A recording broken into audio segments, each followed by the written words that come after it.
കേരളത്തിൽ എയിംസ് വരുമെന്ന അവകാശവാദത്തിനിടെ കേന്ദ്രമന്ത്രി സുരേഷ് ഗോപി നടത്തിയ മറ്റേ മോനെ എന്ന അധിക്ഷേപ പ്രയോഗം വലിയ വിവാദമായി മാറിയിരുന്നു. തൃപ്പൂണിത്തുറയിൽ BJP നടത്തിയ പരിപാടിയിലായിരുന്നു സുരേഷ് ഗോപി ഈ ഒരു പരാമർശം നടത്തിയത്. ഇതിനെ ചൊല്ലി വലിയ രാഷ്ട്രീയ വിവാദങ്ങളാണ് പിന്നീട് ഉടലെടുത്തത്.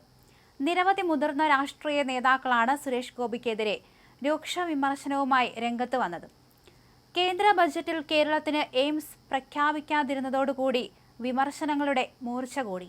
എയിംസ് എവിടെ, മറ്റേ മോനെ എന്ന രീതിയിൽ സുരേഷ് ഗോപിക്കെതിരെ വലിയ സൈബർ ആക്രമണവും ഉണ്ടായി. അതേസമയം സുരേഷ് ഗോപി അന്ന് നടത്തിയ ആ പരാമർശം തന്നെക്കുറിച്ചാകാമെന്ന് മന്ത്രി KV ഗണേഷ് കുമാർ പറഞ്ഞു. കേരളത്തിൽ എയിംസ് വരും മറ്റേ മോനെ എന്നായിരുന്നു സുരേഷ് ഗോപി പറഞ്ഞത്. എയിംസ് വരില്ലെന്ന് താൻ പറഞ്ഞത് സുരേഷ് ഗോപിയെ പ്രകോപിപ്പിച്ചെന്നും ഗണേഷ് കുമാർ പറഞ്ഞു. തൃപ്പൂണിത്തുറ NM ഹാളിൽ BJP സംഘടിപ്പിച്ച വികസനം തൃപ്പൂണിത്തുറയ്ക്കായി എന്ന പരിപാടി ഉദ്ഘാടനം ചെയ്യുന്നതിനിടയിലായിരുന്നു സുരേഷ് ഗോപി മറ്റേ മോൻ എന്ന പരാമർശം നടത്തിയത്. എന്നാൽ സംഭവം വിവാദമായതോടെ മറ്റേ മോൻ വിളിയിൽ ആളുകൾ വ്യാഖ്യാനിച്ചതല്ല താൻ ഉദ്ദേശിച്ചതെന്ന് അദ്ദേഹം വിശദീകരിക്കുകയും ചെയ്തു. വിമർശനം ഉന്നയിച്ച ആളുടെ പേര് കിട്ടാതിരുന്നതുകൊണ്ടാണ് ആ സമയത്ത് അങ്ങനെ പറഞ്ഞതെന്നായിരുന്നു സുരേഷ് ഗോപി പറഞ്ഞത്.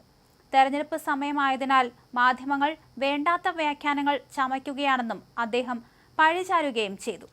അതേസമയം എയിംസ് വരുമട മറ്റേ മോനെ എന്ന് നേരത്തെ പറഞ്ഞതിനെപ്പറ്റി ചോദിച്ചപ്പോൾ അമ്മയാണേ സത്യം, താൻ അതല്ല ഉദ്ദേശിച്ചതെന്ന് സുരേഷ് ഗോപി പറഞ്ഞിരുന്നു. സത്യം പറഞ്ഞാൽ എനിക്ക് അദ്ദേഹത്തിൻ്റെ പേര് അന്നേരം എടുത്തു പറയാൻ തോന്നിയില്ല. മറ്റേ അത് പറഞ്ഞ ആ മോനില്ലേ എന്നുള്ളത് ഞാൻ ഉദ്ദേശിച്ചുള്ളൂ. നിങ്ങളെല്ലാവരും കൂടി വ്യാഖ്യാനിച്ച് അത് അങ്ങനെയാക്കി എടുത്തതാണ്.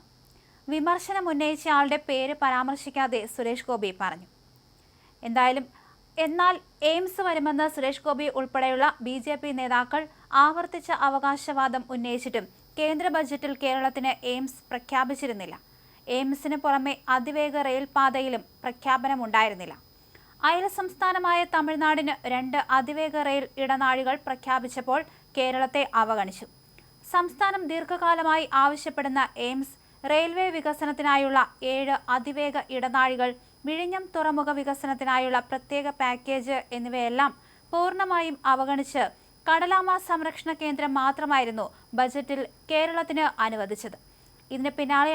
ഇതിന് പിന്നാലെയാണ് സുരേഷ് ഗോപിക്കെതിരെ രൂക്ഷ വിമർശനവുമായി ആളുകൾ രംഗത്ത് വന്നതും.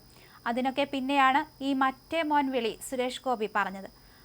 എന്തായാലും എയിംസ് വരില്ല എന്ന് താൻ പറഞ്ഞതിൽ പ്രകോപിതനായിക്കൊണ്ടാണ് സുരേഷ് ഗോപി അങ്ങനെ പറഞ്ഞതെന്നും അത് തന്നെ ഓർത്തിട്ടാകാമെന്നും ഗണേഷ് കുമാർ പറയുകയും ചെയ്തു.